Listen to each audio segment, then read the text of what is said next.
റോയ്ചേ, 3.5 കോടി മലയാളികളുടെ പ്രതിനിധികളായിട്ട് തിരഞ്ഞെടുത്ത 140 MLA-മാരിൽ 3 ബലാത്സംഗ കേസ് പ്രതിയും 1 ലൈംഗിക ആരോപ വിധേയനും. എന്ത് ധാർമ്മികതയാണ് ഇവർ മുന്നോട്ട് വയ്ക്കുന്നത്?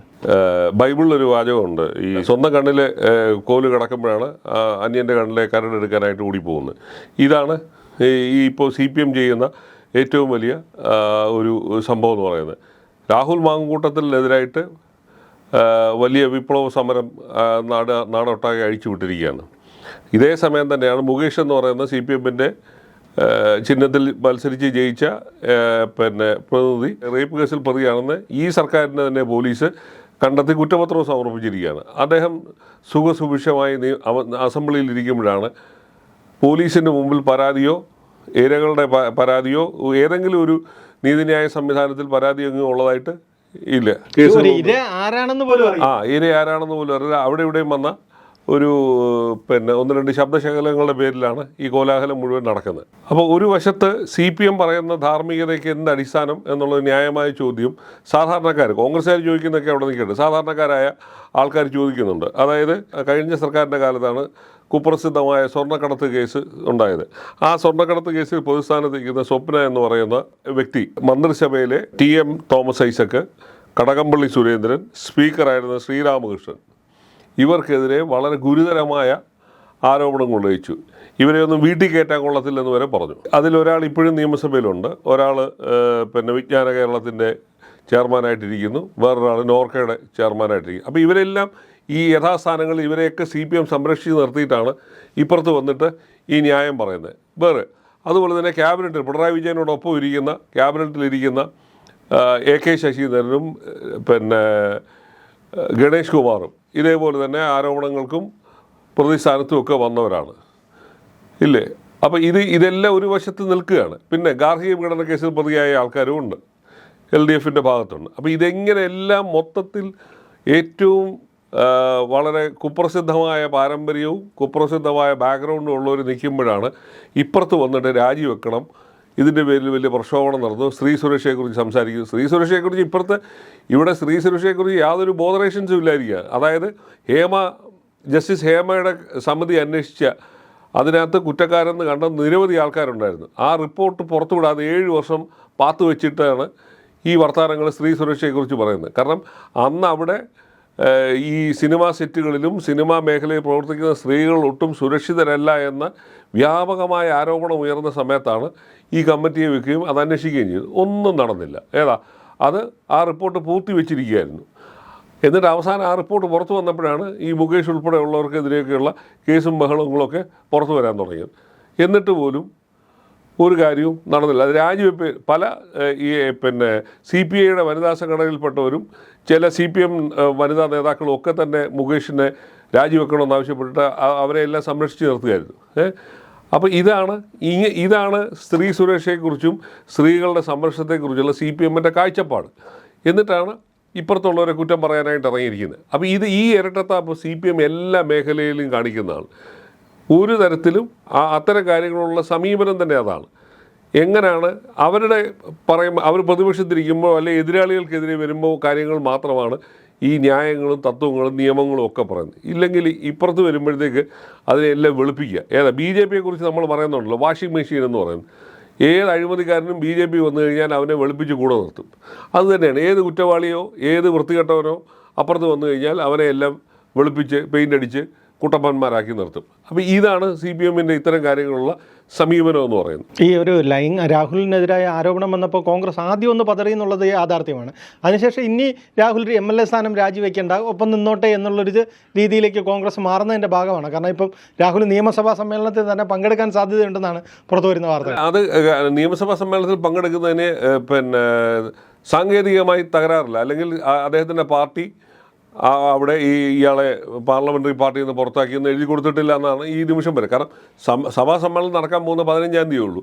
അപ്പം സമയം ഉണ്ടായിരിക്കാം, അതുകൊണ്ടായിരിക്കാം എഴുതി കൊടുക്കുമായിരിക്കാം. കൊടുത്തില്ലെങ്കിൽ കോൺഗ്രസിൻ്റെ മുഖം നഷ്ടപ്പെടും. കാരണം കോൺഗ്രസ് ഇതെല്ലാം പരസ്യമായി പ്രഖ്യാപിച്ചതാണ്. പാർലമെൻ്ററി പാർട്ടിയിൽ നിന്നും പാർട്ടിയുടെ പ്രാഥമിക അംഗത്തിൽ നിന്നും പുറത്താക്കി എന്നുള്ള സാധനം അതവിടെ നിൽക്കുകയാണ്, സസ്പെൻഷനായിട്ട് നിൽക്കുകയാണ്.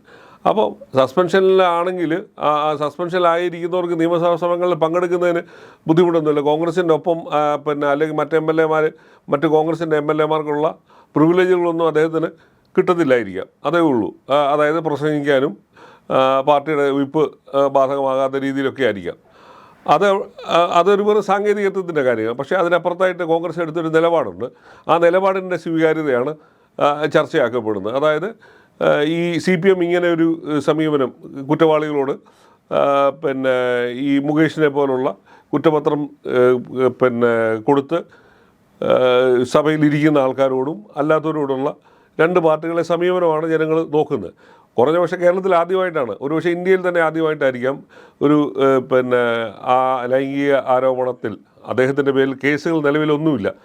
അങ്ങനെ നിൽക്കുന്ന ഒരാൾക്കെതിരെ പാർട്ടി ഇത്ര വളരെ കഠിനമായ ഒരു തീരുമാനമാണ് എടുത്തത്.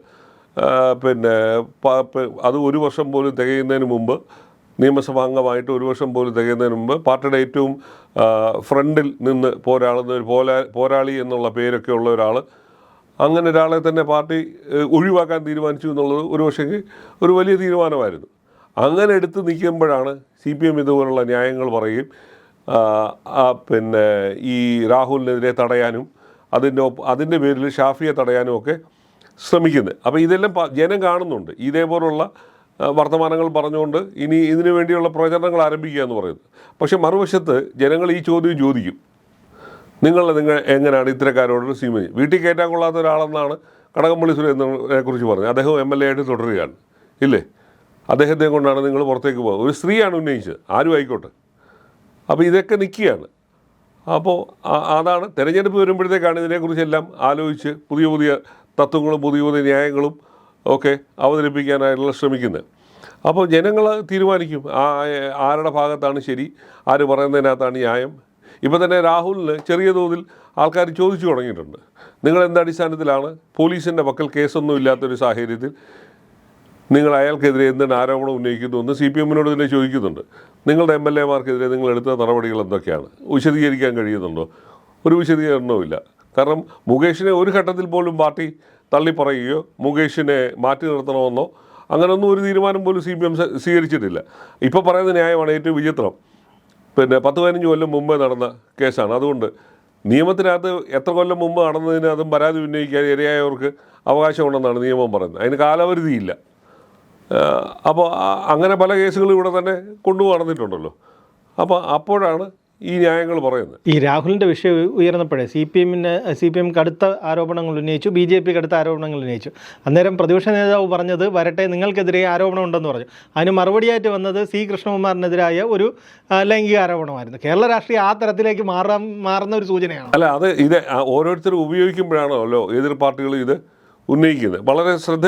വളരെ അവധാനപൂർവ്വമായിരുന്നു ഒരു പക്ഷെങ്കിൽ കേരളത്തിൽ പലപ്പോഴും ഇത്തരം ആരോപണങ്ങൾ എതിർ പാർട്ടികൾ ഉന്നയിക്കുകയൊക്കെ ചെയ്യുന്നത്.